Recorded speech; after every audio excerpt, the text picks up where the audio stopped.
We're looking at the Nasdaq 100 E-mini futures. We're on a 3-minute chart in market replay for the 1st of November, and this is really just sort of like a backtesting journal to try and help prepare me for when I eventually start trading this live.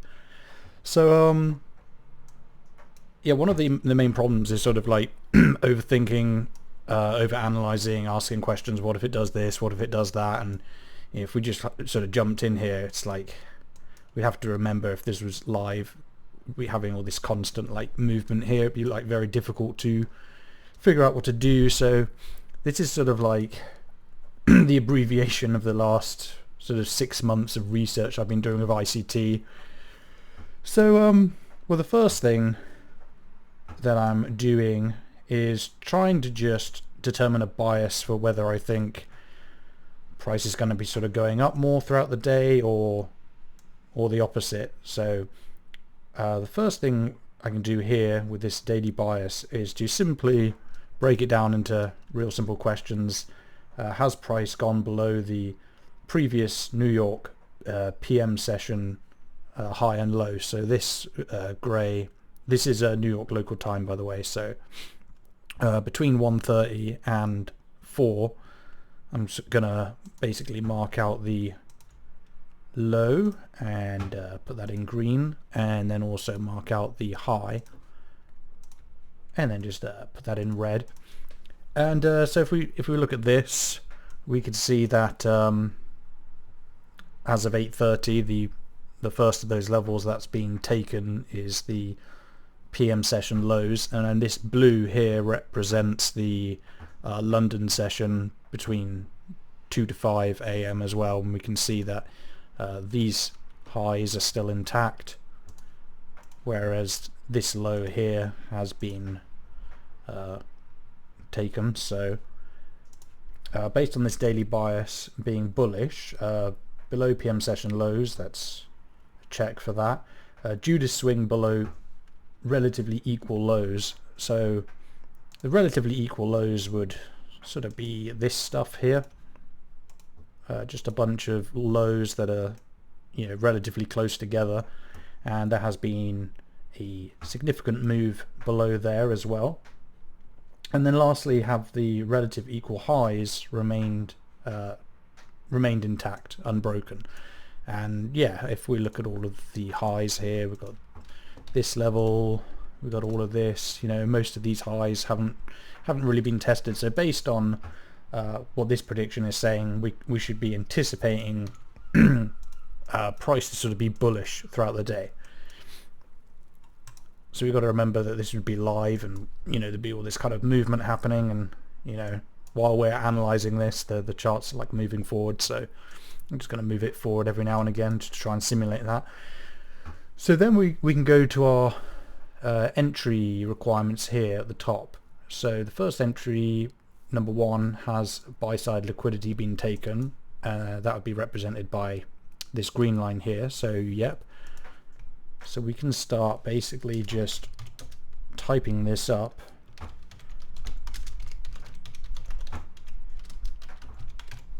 And that way we only take a trade once we've satisfied all of these requirements. The next one has a market structure shift can occur before the liquidity raid. But so in the heat of the moment, maybe, what was a market structure shift again? I forget. So I've got it written down here. It must close below an old low. And to elaborate on that, an old low here would be sort of a fairly significant level that looks like support. So if this level, if we just go back a little bit in the replay here before that raid on liquidity, this would have looked like a support level, and then obviously went through there, and went through this level and then shot back up again. So we're waiting for a shift in market structure. So a market structure shift has to close below an old low, which it has, and it has to wick above a swing high. And we could say this is a swing high here, which is fine, but kind of be better to sort of pick this one here. It's like the most obvious swing high area. So we need the price to, you know, clearly go above there. Technically it just has to wick above that, and then we can actually, you know, mark that down as the market structure shift. Yeah, price doesn't actually have to close above the swing high to be a market structure shift. Once it does, then that's a break in market structure, but I left that off because that would be getting a little bit too complicated for me. So our second rule has been satisfied. Obviously we have to anticipate that price keeps going, and you know, here we'll be seeing the price shoot up, and we'll be getting that kind of FOMO, that you know, temptation to just click the buy button, and that's what these rules are sort of here to prevent. So the third requirement is that there needs to be a fair value gap near an order block or a breaker, and I've got the requirements here, description for, you know, order blocks. So we're going to try and find an order block here. So an order block needs a significant low to be broken, so that would be this low down here. That's the first requirement. And then a bearish candle, or we can say a series of down close candles prior to a price rally that creates a fair value gap. And I think it's pretty fair to say that, you know, this large movement up here, we could agree that's a price rally, and in order for that to be valid, we have to have a fair value gap, and a fair value gap is this big gap between the candles here. So we can go ahead and mark that as a fair value gap, and that meets all the requirements for the order block. And as it said here, the you know, down close candle prior to the rally. So there's lots of ways to look at that. We could sort of look at this as the order block. It could be the open of the first consecutive series of candles. So we'll go by that classification. We'll just put a line in here, and we'll just note that as a bullish order block. And then our fair value gap has to be in close proximity to this order block, and as you can see here, our fair value gap is very close to it as well. If we were also going to look at a bullish breaker as well, a bullish breaker is a low, a high, and then a lower low. And that's what we've got here. We've got a low, a high, and then a lower low. And the bullish break would be the open of the high, open of the candle that made the high, which would be here. So if we drew a line here, that would be our bullish breaker as well. We only have to use one of these though. As you can see, they're all very close together. We've got the order block, the bullish breaker, and the fair value gap here. Now the as price keeps ticking forward, you know, the confusing thing here would be now, okay, so we've got, you know, what looks like multiple fair value gaps. All of them in theory are an area that price could go to. So technically they're all fair value gaps. So that's where we move on to our fourth entry requirement, and let's just write down the third one here, fair value gap at order block.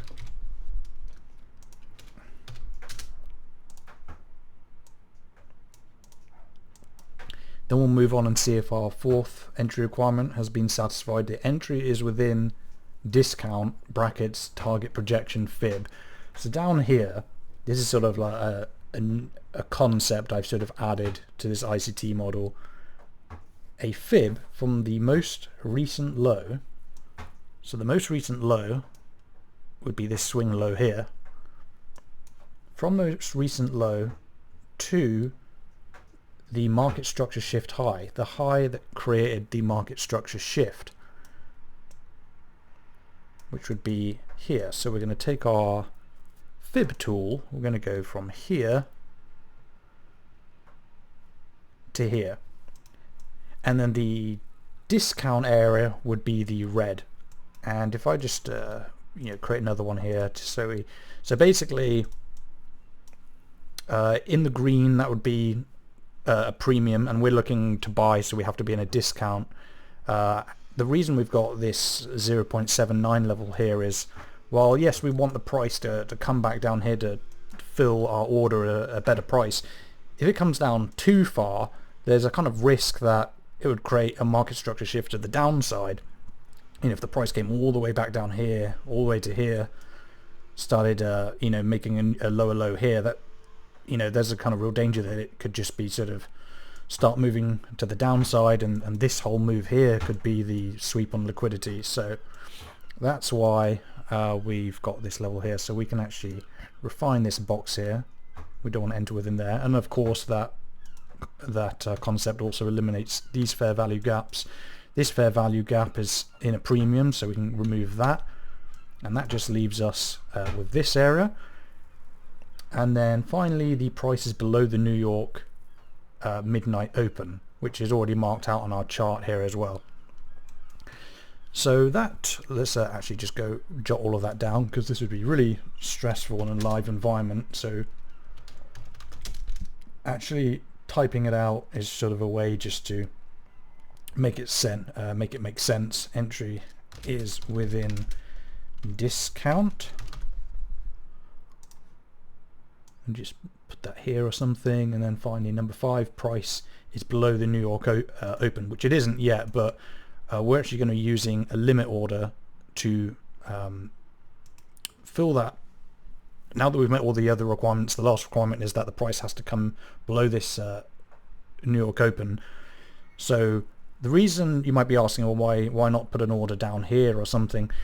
We have to put the order in as close to the beginning of this fair value gap. Yes, the price could come all the way down here, but it might not come down here. We might not get our order filled. So we have to be aiming to go here, and then according to these rules, at minimum the price has to come down here, and then our stop loss has to be quite small, 12 pips, which is about $20 of risk with one micro contract. And then we're putting our target projection all the way up here, and we'll this is one standard deviation. There were different kind of ways to use this. One way might be to be, let's just always do it from the low, but I've actually came up with this concept that it would be the most recent low to the high that created the market structure shift. So we can remove this now.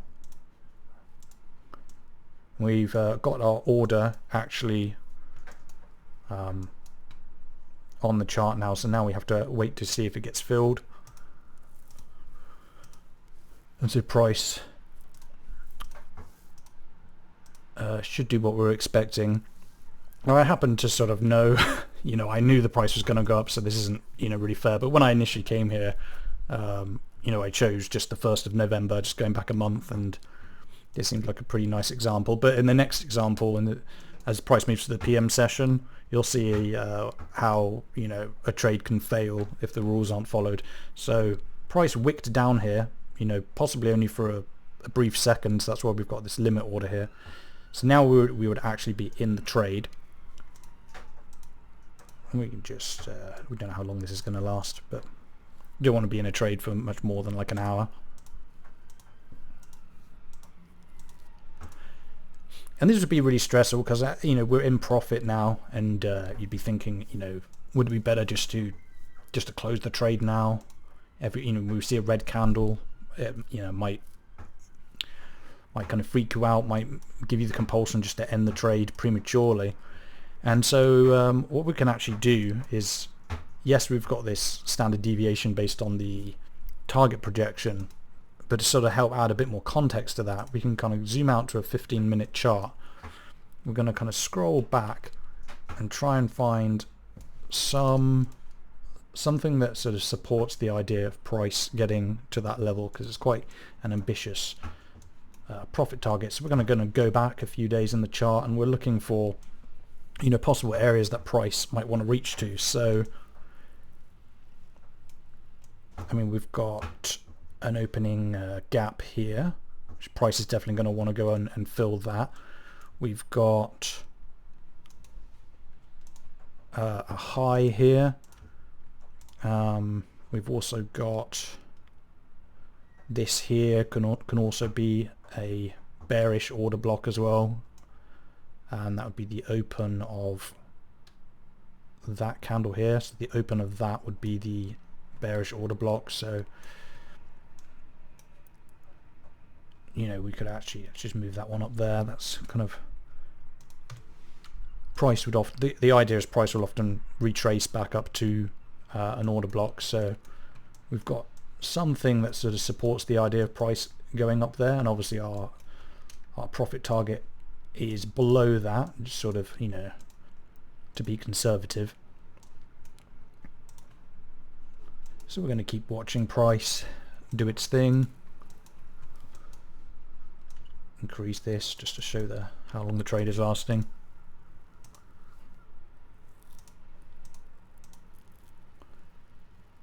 You know, we're seeing price kind of come back down again, and you know, that's obviously could raise some kind of concern, which is why we've got these sort of trade invalidated if statements. Failed to break an old high, so kind of price is struggling to break an old high here.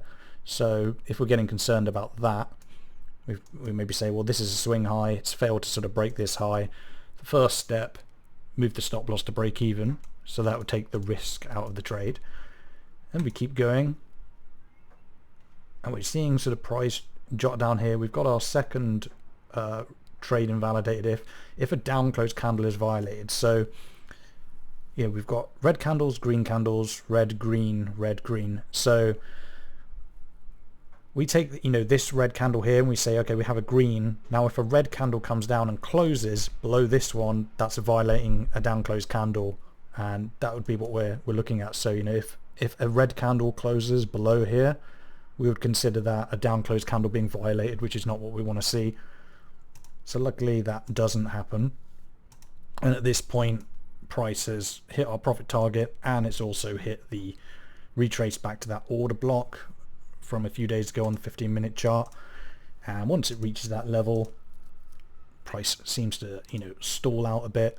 So we'll just keep watching it, and you know, just we've obviously taken the profit here, but we could sort of keep watching this and say, well, if we were in the trade, just say we had another contract on and we just wanted to see how long this could possibly run for, we could use these rules to figure out when to get out. Because, you know, I found actually getting in the trade is actually really easy. You just click a button, but then choosing when to stay in the trade, take the profit, or just exit the position, even if it means a loss, is sort of one of the hardest things to do, because greed and fear are just constantly battling in your mind. It's very difficult. So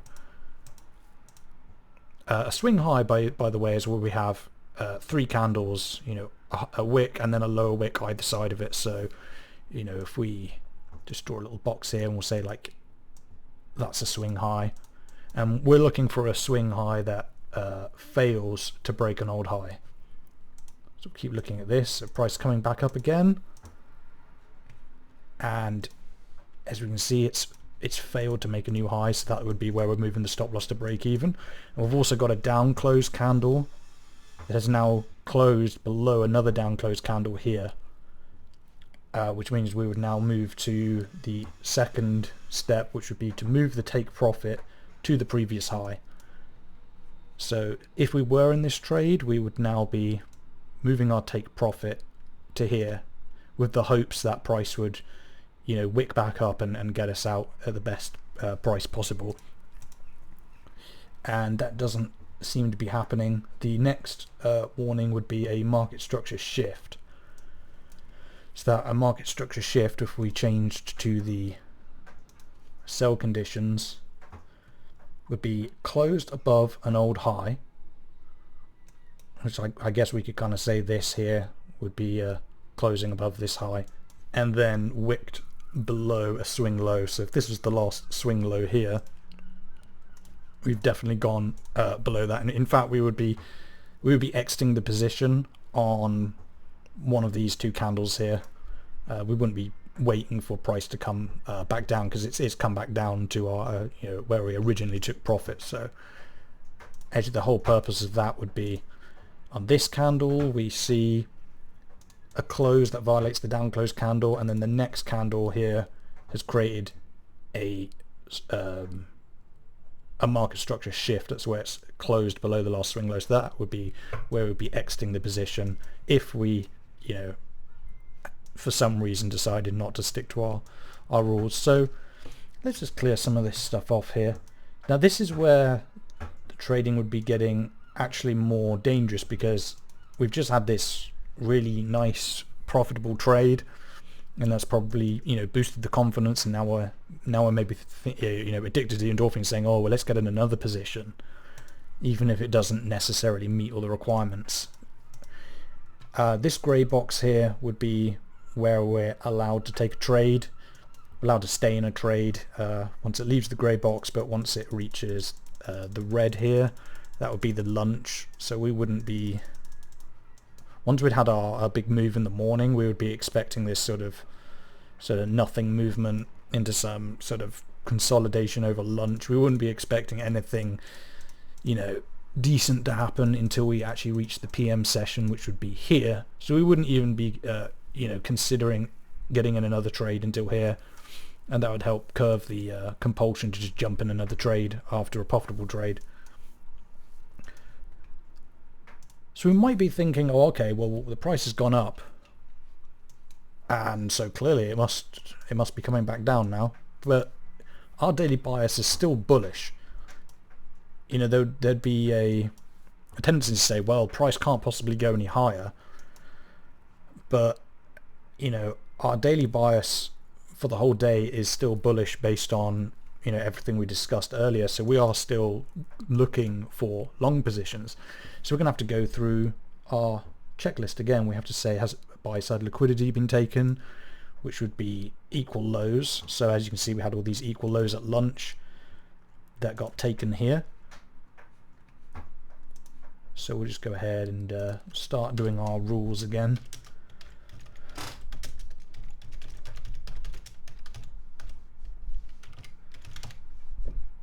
Remember, this is going to be an example of a trade that doesn't quite go to plan, so just to show you, try and be more realistic. Next, we need a market structure shift. So a market structure shift needs to be a closing below an old low, which is what we have here, and then wicking above a swing high, and we have a wick here that goes above this level, so we can actually just put a line here, and we can just go rule number 2, market structure shift. Next, we need a fair value gap at an order block. So I mean, it looks like we have a fair value gap here.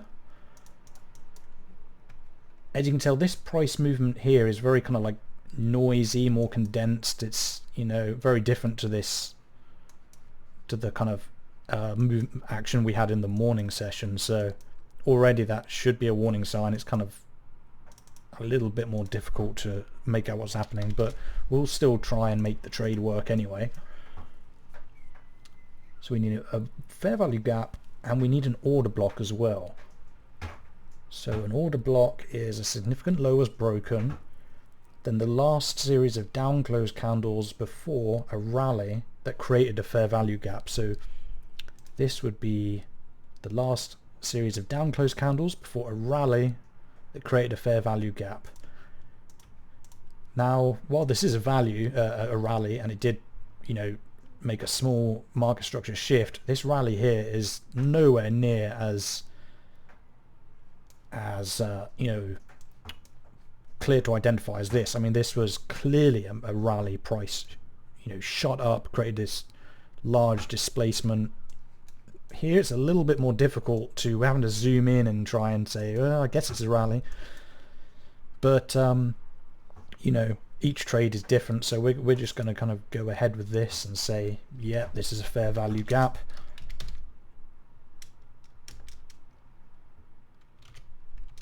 With an order block. Next, we need the entry to be within a discount, so let's go and get our, where was it? This was the fib, wasn't it? Yeah, with the fib, and using the target projection. Maybe this is something a concept I came up with. This is my own little model here. from the most recent low to the market structure shift high. So the most recent low would be here to the high that created the market structure shift. And as we can see, unlike the morning trade, if we compare the two,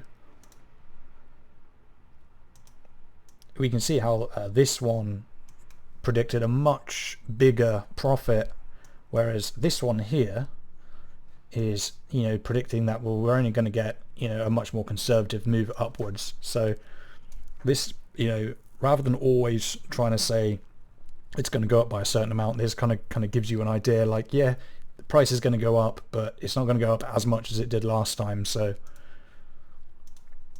and the price needs to be within this discount range, and, you know, currently it is right now. So if we wanted to catch this trade, we'd have to make a decision very quickly and put an order in. So we'll just finish typing all of this stuff. Entry within discount, because it's within the red, but you know, obviously within this kind of area here. So we'll do that. Finally, that would be number 4, wouldn't it?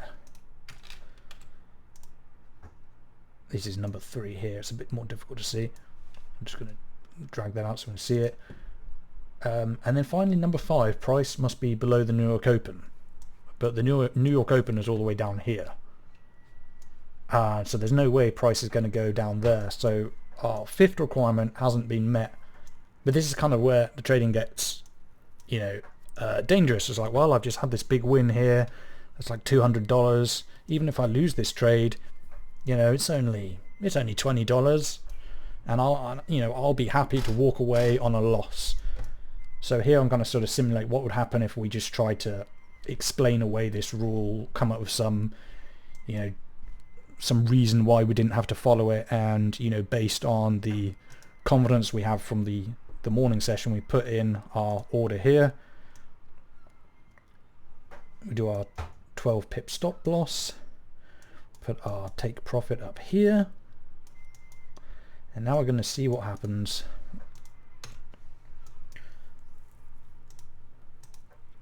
So price has come back up. It's now entered us into the trade.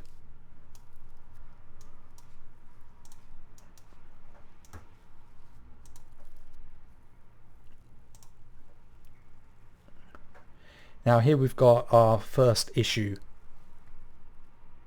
Trade invalidated if it fails to break an old high. So this swing high here has failed to break this high. So according to the rules, we're supposed to move our stop loss to break even. But, you know, if we did that, we're almost definitely going to get stopped out, because the price has barely had a chance to even move away from our entry. So this is where things start getting muddy. We didn't follow the first rule. Now we're already breaking the second rule. We're saying, okay, well, you know, give it a chance. I'm sure, you know, I'll follow the rules once I'm in a profit, and we get this big move. We haven't been stopped out yet, and the price is kind of wicked up. And so technically now we've created a well, actually, this has still failed to break an old high, even though the wick has gone up here. We haven't, well, we've closed above here, so I guess that is fine. So we can just sort of keep going with this.